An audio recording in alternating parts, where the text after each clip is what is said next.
ও ভাই স্কুলের স্যার আমার ইনভাইট দিতেছে, যাই তো। কি সাকিব, আমার স্কুলের সব স্টুডেন্টরা বলে তুমি নাকি কালেকশন ভার্সেসের কিং হয়ে গেছো। আরে স্যার কিং কে তো কিংই বলবে। তাহলে আসো একটা কালেকশন ভার্সেস হয়ে যাক, স্টুডেন্ট ভার্সেস টিচার।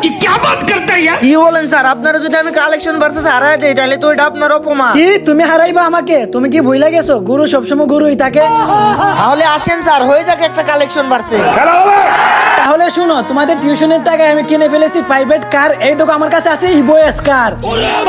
স্যার পাকি ম্যাডামে নাকি আপনারা দিছিল অনেক বড় একটা ফার। এই দেখেন আমার কাছে আছে ম্যাক্সিস কার।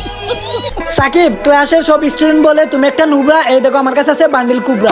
আর ওদেরকে বলবেন আমি না নুবরা। এই দেখেন আমার কাছে আছে বান্ডিল কুবরা। আমি এখন তোমাকে একটা বান্ডিল দেখাবো, যদি তুমি আমাকে এটা দেখাইতে পারো তাহলে আমি মেনে নিব তুমি কালেকশন ভার্সেস এর কিং। আচ্ছা ঠিক আছে, দেখেন আমার তাড়াতাড়ি। প্রিয় কালার রেড। এই দেখো আমার কাছে আছে গোল্ডেন শেড। কালেকশন ভার্সেসে আইরা হন হয়ে যাবেন আপনি স্যাড। এই দেখেন আমার কাছে আছে গোল্ডেন শেড।